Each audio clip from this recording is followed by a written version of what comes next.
Razkrila, kako se v bistvu nanaša famozni YSL Touche Eclat, ker je čudovit in ga res uporabljam zase in v kufru. Najprej sem ji razložila, katero barvo mora izbrati.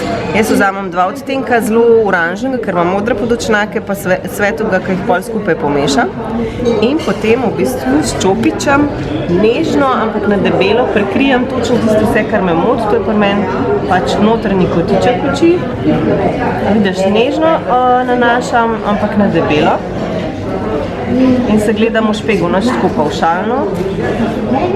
Takole. Pol še drug kuček. Ali pa drugega pustim, da boš videla razliko.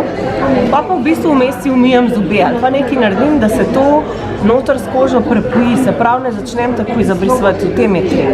Pač počakaš, to se ti bo zdaj s kožo stopil, ker je toplota, pa noter upil tisto, kar je treba in šele potem začneš čez 1 minutko to zabrisovati. Zdaj bom spila.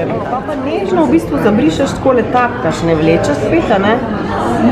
Lahko bi si dala danes recimo kremo za oči spodaj, ko sem malo prekrokana, pa vidim, da se nisem, ker imam toliko suho kožo. In samo v bistvu robove noter utapkaš, da to zgine ta rob. Ne pa, da v bistvu si ti takoj odplakneš stran, kar si nanesla. Lahko bi dala to čez cel oko, če bi hotela pol še slučila pa to nanašati, ampak je to bom danes imela čist natural look. Vidiš? Pa ponovadi dam še v ta kotiček, ki imam rdečka. Pa si tudi kar tako naredim.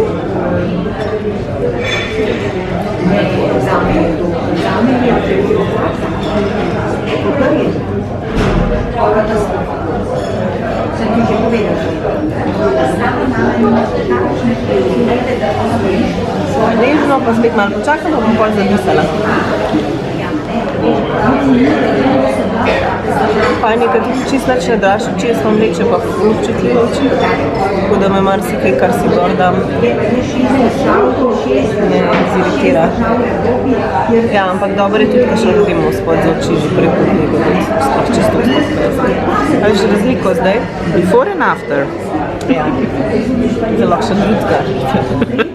Hvala, Nika. Prosim.